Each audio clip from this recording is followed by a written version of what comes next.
When survival becomes your personality, what are you going to do?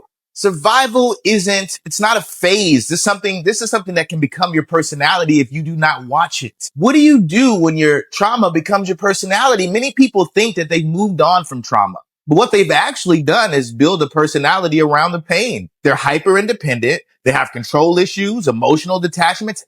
Heck, they're not quirks. These are what people are calling defense mechanisms. Really, it's not that you're upset with the world. It's just you're upset with your situation. You don't know how to change it. You can't heal what you've seen to normalize. When survival traits become your identity, people stop questioning them. Even in this hustle culture, the numbingness of achievement, these often trauma responses are celebrated by society. Like, hey, yes, it's great that you've worked 40 hours. You haven't spent any time with your kids. That's celebrated. That's normal, but it's threatening. We really need support at these crucial moments in our lives right now. And tools without safety equal more frustration. There's a lot of information out there, meditation, journaling, affirmations, but you can get this wrong if you're not careful. It can even backfire on you. As a matter of fact, some of these techniques, if you're not skilled, if you're not really knowing how to handle it, you'll go overboard. You'll really dive into things and go into places that really don't serve you. And you don't want all of your work to backfire because you don't have the right people in your corner.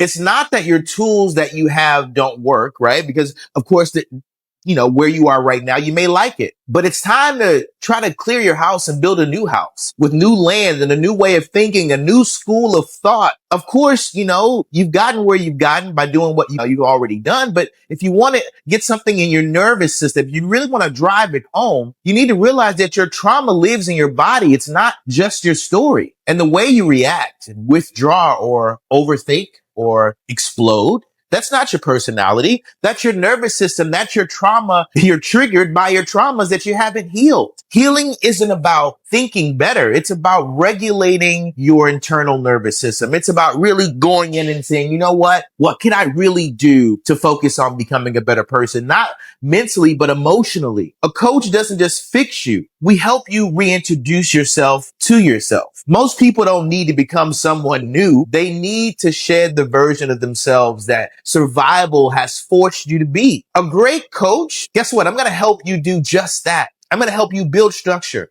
I'm going to help you create strategy.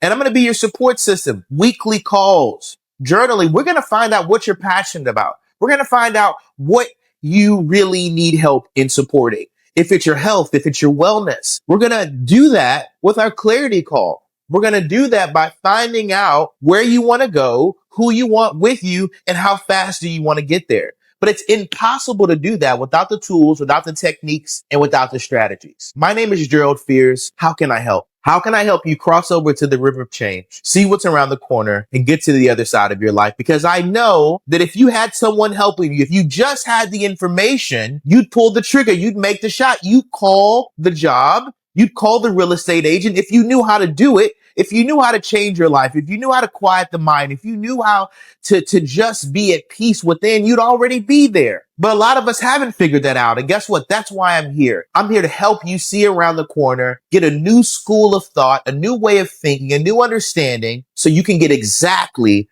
what it is that you say you've been wanting. My name is Gerald. How can I help? Make sure you guys are liking, sharing, and subscribing. And I want you to know, at the end of the day, it's up to you. It's up to you if you want the tools. It's up to you if you want the techniques. It's up to you if you want to stay in survival mode. But I can tell you this. Here's what I know. There's nothing that comes with survival besides blocking everything out, not realizing what's possible. Guess what? When you're in survival mode, there's no room in your life for love. There's no room in your life for change because you're just trying to make it through the day. You're not seeing what's possible when survival is your personality. When the only thing you know is let's just make it through the day, how can you see through the other side? You have to find a new way of thinking. And you only can do that with help, with asking for help, for saying, you know what? I've gone as far as I can go with the knowledge that I have. I really need help. How can I help? Make sure you guys like, share, and subscribe. And I'll see you guys in the next episode. And I want you to know this one thing. Survival does not have to be your personality. You can break through, break to the other side, and cross over into the river of change. I'll see you guys in the next episode.